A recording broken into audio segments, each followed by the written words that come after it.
সন্তানদেরকে ভালোবাসতে হবে, আদর করতে হবে, কাছে থেকে বোঝাতে হবে। সবসময় শাসনের লাঠি ঘোরানো যাবে না। সন্তান যদি হোঁচট খায় তার হাতটা ধরতে হবে, ধরে বলবে, বাবা কি হয়েছে, আমি তো তোমার সাথে আছি। মা কি হয়েছে, হতাশ কেন হচ্ছে, আমি তোমার সাথে আছি। একটা রেজাল্ট খারাপ হচ্ছে তো কি হয়েছে, আমি তোমার সাথে আছি। বাবা নামাজ পড়ো, বাবা কোরআন তেলাওয়াত করো, আল্লাহকে ডাকো, আল্লাহ তোমার সাথে আছে। ওকে কনফিডেন্স দিতে হবে। যখন পিছন থেকে সন্তানরা কনফিডেন্স পাবে, এই সন্তানরা বড় হয়ে আত্মবিশ্বাসী হবে। আর পিছন থেকে যখন আপনি তাকে সবসময় শাসন করতে থাকবেন, জুলুম করতে থাকবেন, এ বড় হয়ে আপনাকে বৃদ্ধাশ্রমে পাঠাবেন তো কোথায় পাঠাবে? সন্তানদেরকে ভালোবাসতে হবে। এটা বলে রাখি, এখানে দেশে আবার 30টা বৃদ্ধাশ্রমও আছে। ইসলামে বৃদ্ধাশ্রমের কোনো জায়গা নাই। আর এখন আমি চলমান একটা পত্রিকা রিপোর্ট দেখলাম গুগলে, নাম করা পত্রিকা, নাম বলছি না। তারা বলছে এখন বৃদ্ধাশ্রম সময়ের দাবি। বৃদ্ধাশ্রম এখন সময়ের দাবি, নাউজুবিল্লাহ। আর ইসলাম বলছে সবচেয়ে সেরা অধিকার দিবে মাকে, তারপরে মাকে, তারপরে মাকে, তারপর বাবাকে। মায়ের পায়ের নিচে জান্নাত, বাবার সন্তুষ্টিতে আল্লাহর সন্তুষ্টি, এগুলো ইসলাম বলছে। আর এখনকার সভ্যতা আমাদেরকে বলছে যে বৃদ্ধাশ্রম এখন সময়ের দাবি। ইউসুফ আলাইহিস সালামকে যেভাবে ভালোবাসতেন তার বাবা, সন্তানকে ভালোবাসো। আমাদের নবী মুহাম্মদ সাল্লাল্লাহু আলাইহি ওয়াসাল্লাম মানুষকে যত ভালোবাসতেন, এর কারণ কি জানেন? ছোটবেলা থেকেই তাকে খুব ভালোবাসা দিয়ে মানুষ করা হয়েছে।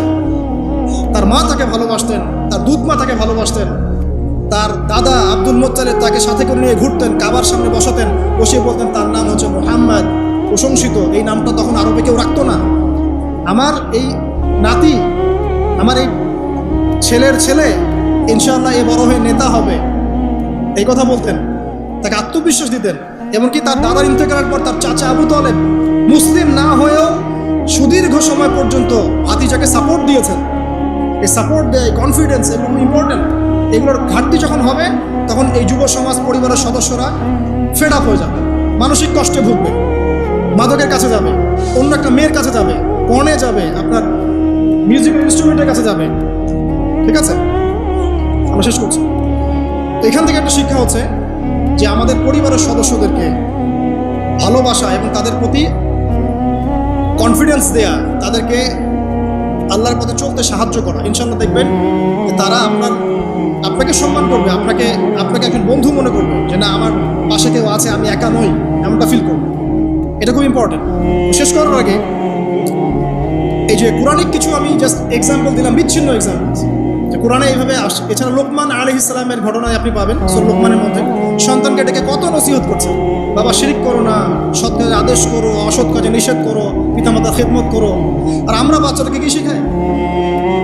জমি জমা, বাড়ি গাড়ি, দাঁড়াতে হবে, চাকরি করতে হবে, এটা সেটা। আগে সন্তানকে শেখাচ্ছে বাবা আল্লাহকে চিনো, আল্লাহ বলে একজন আছে, তিনি, তাকে চিনো আগে, তার সাথে কাউকে শরীক করো না। শিরকের শিক্ষা কোথায় এখন পরিবারের মধ্যে? তো কোরআনে এরকম অসংখ্য দলিল আছে। শেষ করার আগে আমি যেটা বলতে চাই যে আমাদেরকে কিছু কিছু বিষয় যদি আমরা এখনো যদি মেনে চলি, এই ভঙ্গুর সমাজ ব্যবস্থায়ও আদর্শ পরিবার ধরে রাখা ইনশাআল্লাহ সম্ভব। আমি সব কথা আজকে বলতে পারলাম না, ইনশাআল্লাহ আরেকদিন কথা হবে অন্য কোনো লেকচারে।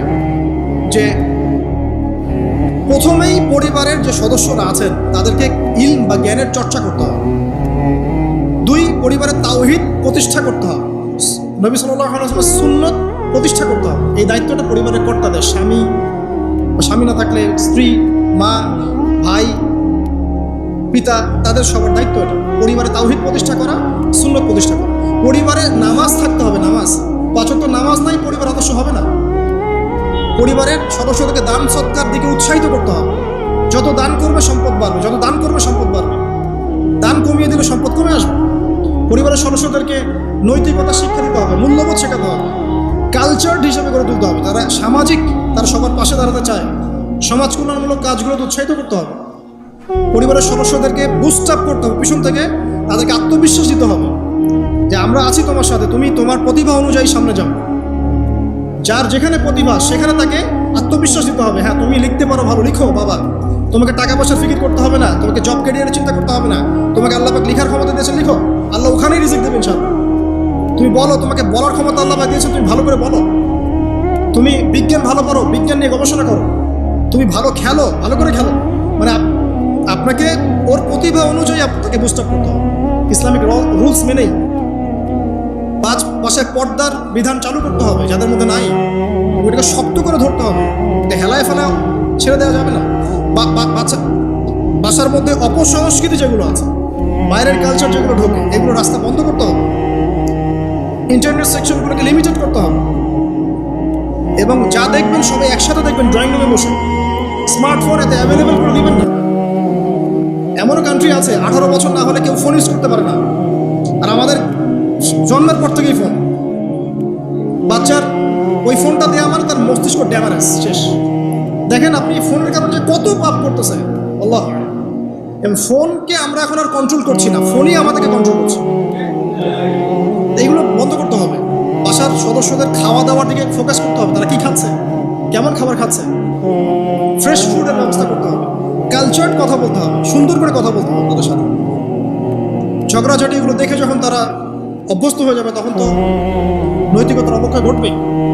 আরও কিছু বিষয় আছে, যেমন পরিবারে হৃদ্যতা ভালোবাসা পিতামাতার মধ্যে আছে কিনা, স্বামী স্ত্রীর মধ্যে আছে কিনা, এই বিষয়টা যেন ছোটদেরকে ইফেক্ট না করে খেয়াল রাখতে হবে।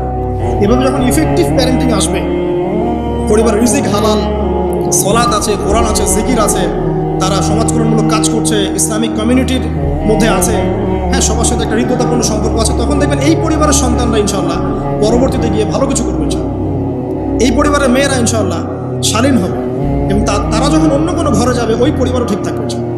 তো দিনের জ্ঞান, আমল, হালাল রিজিক, সুন্দর প্যারেন্টিংস, এগুলোর মধ্য দিয়ে আমরা আদর্শ পরিবার গড়তে পারবো ইনশাআল্লাহ। আল্লাহ পাক আমাদের সবাইকে তৌফিক এনায়েত করুন।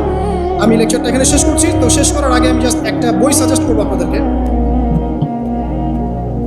আমার হাতে একটা বই আছে, ইনশাআল্লাহ পরবর্তীতে কোনো এক জুমায় বা কোনো একটা সেমিনারে ইনশাআল্লাহ শুধুমাত্র এই বইটার উপরে আমি আলাদা একটা স্বতন্ত্র লেকচার বা সেমিনারের আয়োজন করবো ইনশাআল্লাহ। বইটার নাম হচ্ছে প্যারেন্টিং, জাস্ট সন্তান প্রতিপালন। জাস্ট দেখাচ্ছি বইটা, জাস্ট সন্তান প্রতিপালন, প্যারেন্টিং। এটা টোটালি ইসলামিক বই। আমি এমন করে বলছি না যে এটা ইসলামিক মূলনীতি এখানে একপেশেভাবে উপস্থাপন করা হয়েছে, এমন নয় বিষয়টা। কারণ সমস্ত পরিবেশ পরিস্থিতির সাথে মিলিয়ে এ যুগে কীভাবে আপনি একজন সফল পিতা হবেন, সফল মা হবেন, সন্তানকে কীভাবে প্রতিপালন করবেন, এই বিষয়গুলো এখানে সুন্দর করে দেওয়া আছে। বইটা আপনারা কিনতে পারেন, আল্লাহ পাক আপনাদেরকে তৌফিক দান করুন। এগুলো আমি আমার নিজে থেকেই বলছি, এটা বলতে আমাকে উৎসাহিত করে, আমি নিজে থেকেই বলছি, বইটা আমি পড়েছি, ভালো লেগেছে। তো আমরা দোয়া করি আল্লাহ পাক আমাদের সবাইকে আদর্শ ইসলামিক পরিবার গড়ে দিন, আমিন। এবং যারা এখনো পরিবারে যায় নাই তাদেরকে আল্লাহ পাক সুন্দর, দিনদার, পবিত্র, নেককার স্ত্রী আল্লাহ পাক দান করুন। আমরা দোয়া করি যারা পরিবার গঠন করে ফেলেছেন এখন, তাদের মধ্যে যে ভুল ত্রুটিগুলো হচ্ছে এগুলোকে সংশোধন করা তৌফিক আল্লাহ পাক দান করুন। পরিবারের মধ্যে দ্বীনি জ্ঞানের চর্চা আল্লাহ পাক বাড়িয়ে দিন। পরিবারের মধ্যে তালিমের ব্যবস্থা করুন, পরিবারে হৃদ্যতা ভালোবাসার ব্যবস্থা করুন, বন্ধন শক্তিশালী করুন। আরও বলবো যে পরিবারের মধ্যে হালাল রিজিক আল্লাহ পাক ঢুকিয়ে দিন, হারাম থেকে বাঁচান।